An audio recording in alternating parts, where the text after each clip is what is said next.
Good morning, everybody, and thank you for joining today.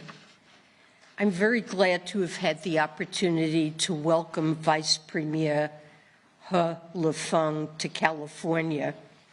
I'd like to speak now to our economic approach to China and how we've advanced it through 2 days of productive discussions. The relationship between the United States and the People's Republic of China is one of the most important relationships of our time. The path it takes will shape opportunities and challenges for people in both of our countries and around the world. As I said last week, President Biden and I are advancing a vision of the world that's grounded in values we share with our allies and partners across the globe.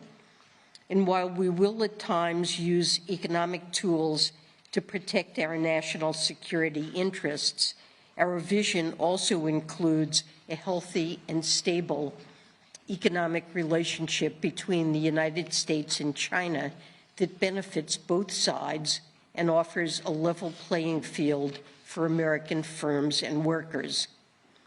We know advancing this vision is not easy, but I believe that we have made significant progress since President Biden and President Xi's meeting in Bali almost exactly 1 year ago. Following President Biden's directive to deepen bilateral communications, I met with my former counterpart in January and then traveled to Beijing in July to build relationships with China's new economic leadership. There, I met with Premier Li, Vice Premier He, and other senior economic officials. We had candid and constructive meetings on issues from macroeconomic developments to the nature of our economic relationship, to challenges from climate change to debt distress in low-income countries. In September, the United States and China launched the Economic and Financial Working Groups to provide ongoing channels for engagement on substantive economic and financial policy issues. Both working groups met for the first time in recent weeks and had their second meetings yesterday. Over the past 2 days, Vice Premier He and I have built on this foundation with candid, direct, and productive engagements. There is no substitute for in-person diplomacy, and I was pleased to have had the opportunity to interact with the Vice Premier on a more personal level, as we did in our private meeting earlier today. During our discussions, we agreed that in-depth and frank discussions matter, particularly when we disagree. And I emphasize that the current uncertain global landscape makes it particularly crucial that we maintain resilient lines of communication going forward. This is not just communication for communication's sake. It allows us to avoid misunderstandings and unintended escalation, make informed decisions, and work towards specific policy outcomes. Turning to the details of our discussions, I spoke to Vice Premier He about our goal of achieving a healthy economic relationship that benefits both our countries over time. We do not seek to decouple our economy from China's. This would be damaging to both the U.S. and China and destabilizing for the world. But a healthy economic relationship requires American workers and firms to be treated fairly. I raised concerns about the breadth and depth of the PRC's non-market policies and practices and their global spillovers. These are concerns that I hear frequently from U.S. businesses. Vice Premier He and I also focused on the need for joint work on global challenges. The physical and economic impacts of climate change are mounting across the globe, including here in California. we discussed specific areas where we can enhance our cooperation on climate finance beyond our co-chairing of the G20 Sustainable Finance Working Group. I also underscored that too many countries continue to face high risk of debt distress and a debt architecture that does not work as it should to support them. I emphasized the need for us to build on our good recent progress in the Zambia case to make much faster progress on other debt restructuring cases. And we discussed the crucial roles we have to play in making the debt architecture work better and faster. We also spoke about our efforts to promote global financial stability, as well as the importance of strengthening the World Bank, IMF, and other parts of the international financial architecture. Earlier this week, we took a positive step towards strengthening the IMF with the Executive Board's approval of an equiproportional quota increase. This would bolster the IMF's ability to fight crises at a critical time for the world economy. Finally, the United States continues to clearly communicate how we're using economic tools to protect our national security interests and those of our allies through transparent and narrowly scoped actions designed to achieve a clear national security objective. I reaffirmed the importance of directly communicating the design and intentions behind our national security actions to avoid the risk of misunderstanding and miscalculation, as the United States has done with our rollout of the executive order on outbound investment. We exchanged information about our respective outbound investment regimes.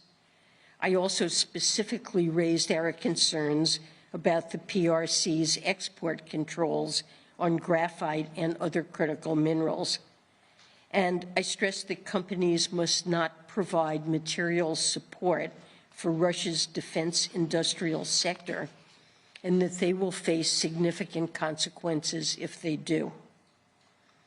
Today, Vice Premier He and I are also taking the important additional step of laying out specific areas of the bilateral economic relationship where we agree. My hope is that this understanding will serve as a foundation for future mutually beneficial progress. First, we agree to intensify communication, including continuing a regular cadence of contact between me and the Vice Premier. Second, we committed to work together on global challenges, from debt issues to climate change-related economic issues. And third, both countries jointly stated that we welcome the objective of a healthy economic relationship that provides a level playing field for companies and workers in both countries and benefits the two peoples. Of course, there are many remaining areas of disagreement between our countries, and we know that there is an important difference between words and actions, but the United States will live up to the understandings that we reached, and we expect our counterparts to do the same. As I said at the conclusion of my meetings in Beijing this summer, I believe that my trip to China helped advance our effort to put the U.S.-China relationship on a surer footing. The past 2 days of meetings in San Francisco have served as another step forward. I'm confident that our discussions have also helped lay further groundwork for a productive meeting between President Biden and President Xi. Next week, we will also chair, and China will participate in, the APEC Finance Ministers Meeting and Leaders Meeting. In the coming months, our teams will continue deepening our communication through the working groups. And Vice Premier He also told me that he welcomes a return visit by me to China, and I look forward to traveling there next year. With that, thank you again for being here. The United States may have begun as an Atlantic nation, but we have long been a Pacific one as well. California is a fitting place to mark the progress we're making in our economic approach to China and to affirm our commitment to the work ahead. Let me stop there, and I look forward to your questions. We'll start with Dave Lauder, Reuters. Hi, thanks, Secretary. I was just wondering if you could describe a little more detail about your message to the Vice Premier about not providing material support to Russia in its war against Ukraine. Some details on that. Also, when Secretary Raimondo came to China about a little over 2 months ago, she made a remark that she was hearing that China was becoming uninvestable by American companies. Do you agree with that assessment? Well, let me start with Russia's war on Ukraine.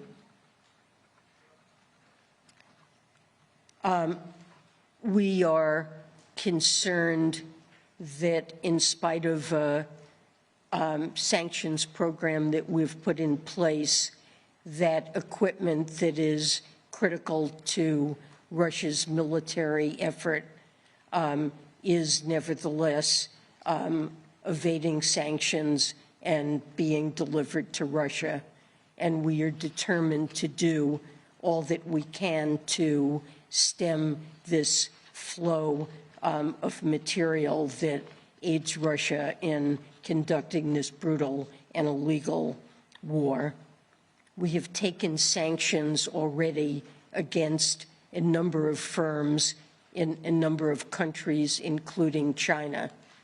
And we do see evidence that there are Chinese firms, and I'm certainly not saying with the knowledge of the Chinese government, but some Chinese private firms that may be aiding in the flow of this equipment and material to Russia, as well as some financial institutions that could be involved in facilitating that flow.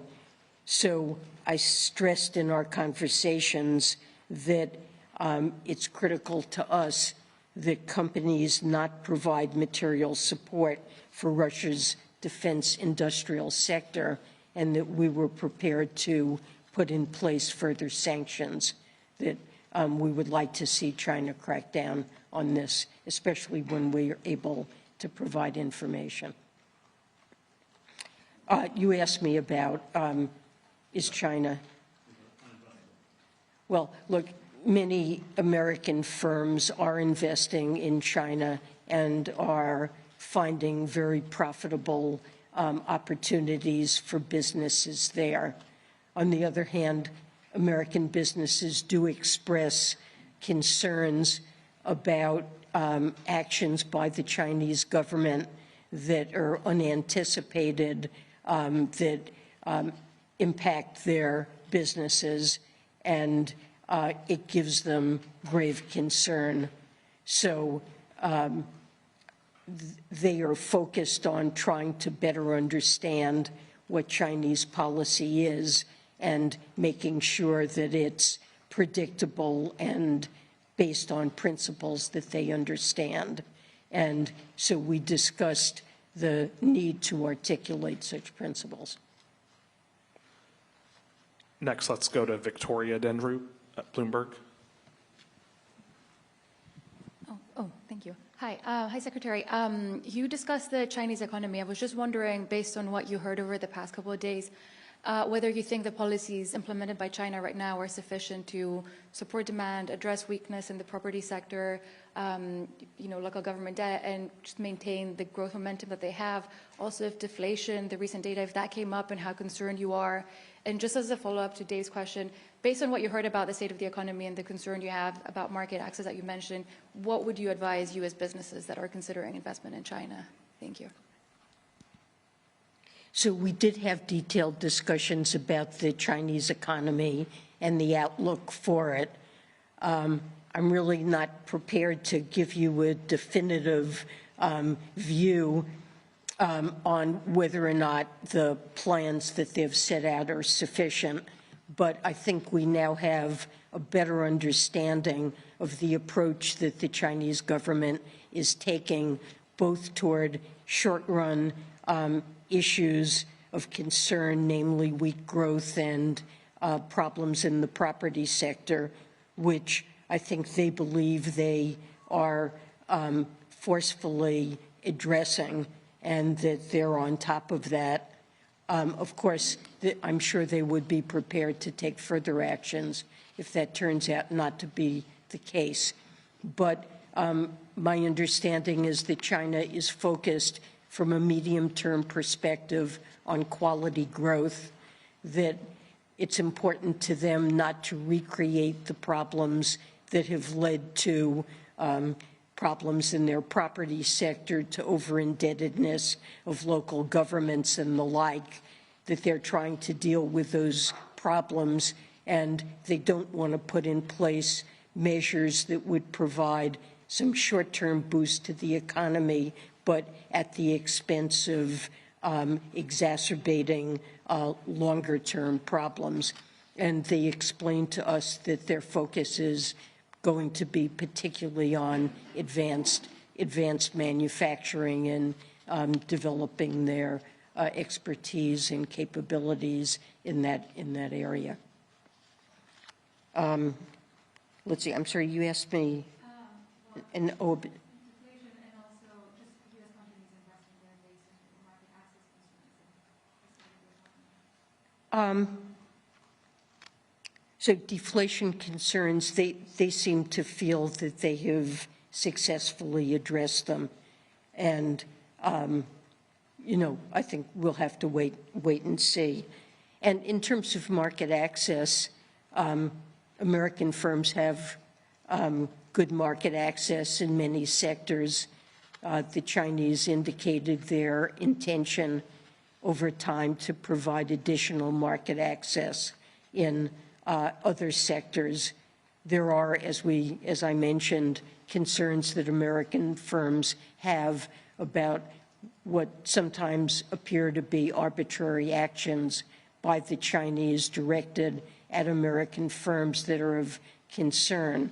But while there are sectors that have not been widely opened up to American firms, there are certainly many sectors where American firms do have good market access.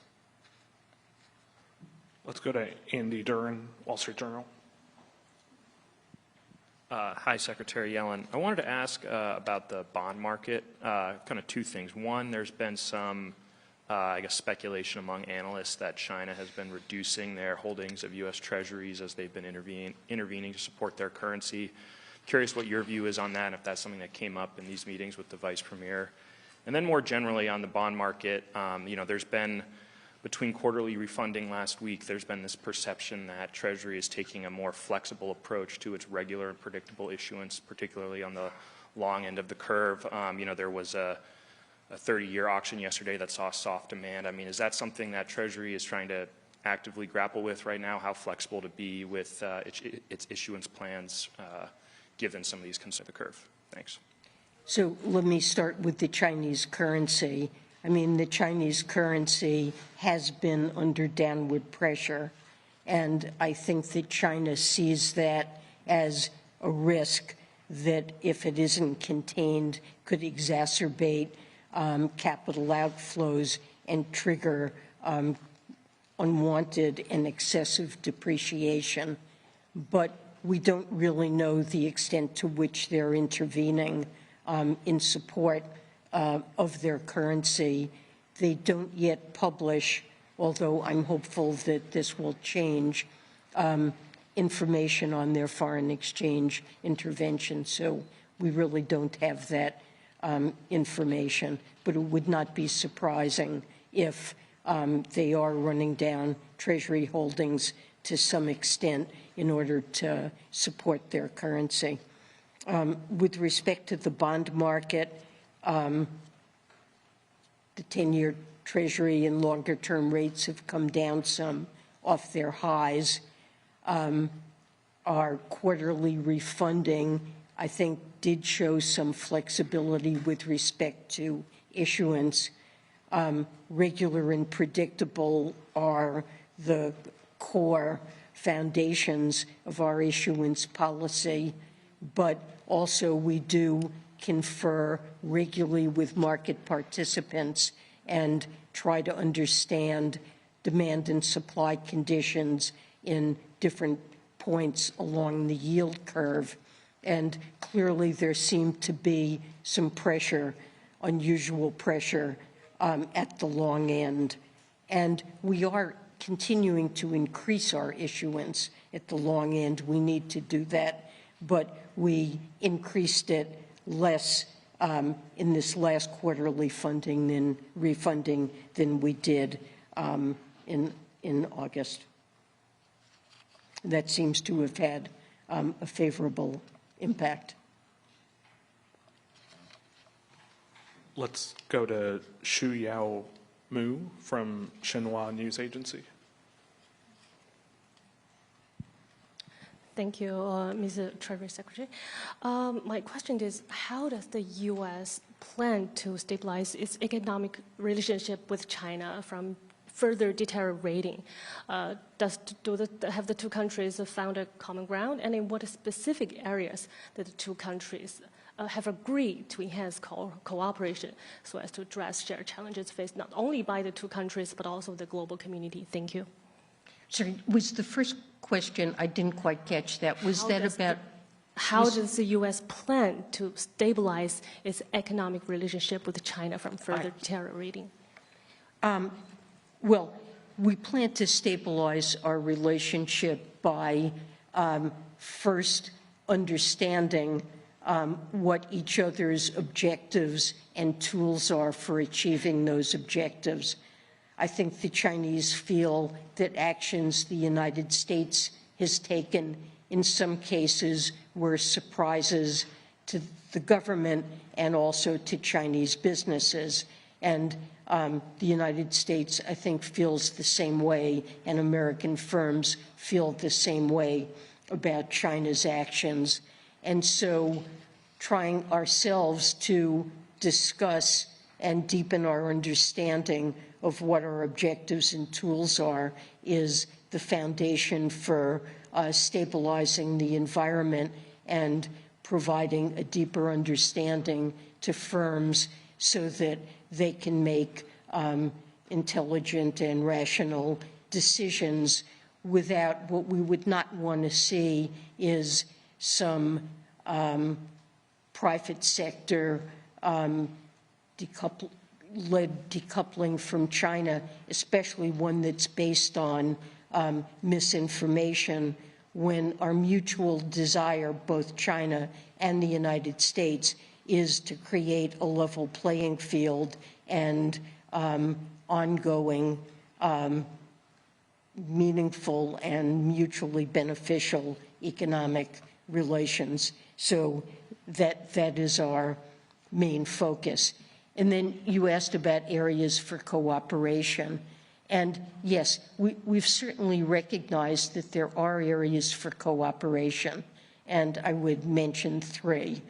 The first concerns climate, and both countries are committed to the goals of the Paris Agreement, and we are discussing concrete ways in which we can work together and partner to pursue this goal. And we've tasked the Economic and Financial Working Group with coming up and coming back to us with specific suggestions for areas where we can better cooperate. The area of sustainable finance, we already work together in that area, but I think we agree that there are more things that we can jointly do that are not being addressed in other multilateral fora. Debt is another area. I've talked about regularly mitigating the debt problems of low-income countries with debt distress is an important objective, not just for the United States, but for the G20, the IMF, for the globe.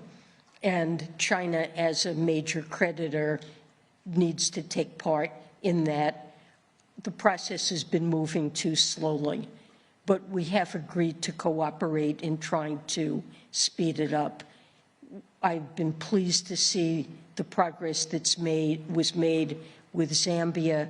There are a number of other cases that are outstanding, and we would like to see more countries that are suffering from an overwhelming amount of debt, an unsustainable amount, enter the common framework and seek debt relief. And we've agreed to work closely on that. That's a second area. And the third area concerns the multilateral institutions themselves. I mentioned in my opening remarks the IMF quoted decision. We were pleased to see that China joined most other shareholders in voting for an equiproportional increase in the IMF quota. This is something that's quite critical to many developing countries. And of course, China is concerned about their own voting share. And I think it's fair to say that as a result of the discussions that we've been having with our Chinese counterparts, that we better understand their concern, and we've agreed in the next quota increase, what we need to see is a new formula to govern voting shares, and we've agreed to work together with China to try to accomplish that.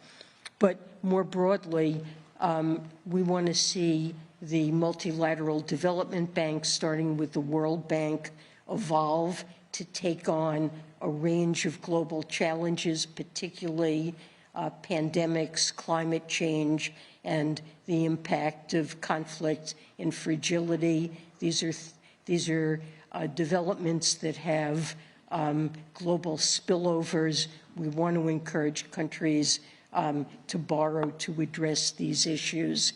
We want to provide more resources, make sure that the World Bank is better resourced to address these issues.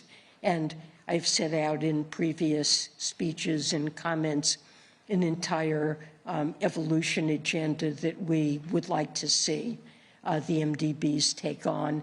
And I think we have agreed with China that we can work together constructively on this. There's plenty of work yet to be done, and this is something that is not only in both of our interests, but also in the interest of the globe. Let's do Ryan McMurrow, Financial Times. Hi, thank you for taking the time to speak with us. China is currently holding up approval of U.S. chip group Broadcom's $70 billion acquisition of VMware. Did China's stance on the deal come up during your meetings with the Vice Premier, and did you get any sense if Chinese officials would eventually approve the deal? And then one more question about following the ICBC hack yesterday. Was there any broader fallout for Treasury market functioning, and is the Treasury planning to take any steps to tighten up cyber standards? So the particular deal that you mentioned was not a subject of discussion in our meetings. And on the ICBC ransomware issue, that's something we became aware of when we reached San Francisco. We have been working very closely with the Chinese, with the firm, and with regulators in the United States, with the federal government, the FBI, and CISA, our cybersecurity agency, to address this. Very good progress has been made. We've not seen an impact on the Treasury market. And this is something that I discussed with the Vice Premier. And I think it's an example of why we need close communications. This is a situation where it's critical to be able to pick up the phone and know that you will have a good response on the other end, and that we can trust one another to work together and cooperate. And we have given Treasury and the United States as much assistance as we possibly can to the firm in dealing with this issue. This will be the last question. Michael Lickey, AP. Thanks. Can you elaborate on the conversations you had specifically about the rising U.S. deficits and what kind of concerns China has as a major U.S. debt holder about it? Well, the U.S. fiscal outlook was a topic that we discussed in our meetings, and what I've expressed is the importance that President Biden and I attach to making sure that the United States is on a sustainable fiscal path that does entail, especially in a rising interest rate environment, bringing down deficits. And I pointed out that we had just reached an agreement when we raised the debt ceiling for $1 trillion of deficit reduction over 10 years. And the president has put forward proposals for an additional $2.5 trillion of deficit reduction over the next decade in ways that would enable us to continue investing in the U.S. economy to promote growth and to address climate issues, and in ways that would raise revenue both by adequately providing funds for the Internal Revenue Service that have a huge payoff in terms of raising collections, and also raising taxation somewhat on corporations and wealthy taxpayers, which I think would not only address the deficit, but also be greatly in the interest of tax fairness. Thank you.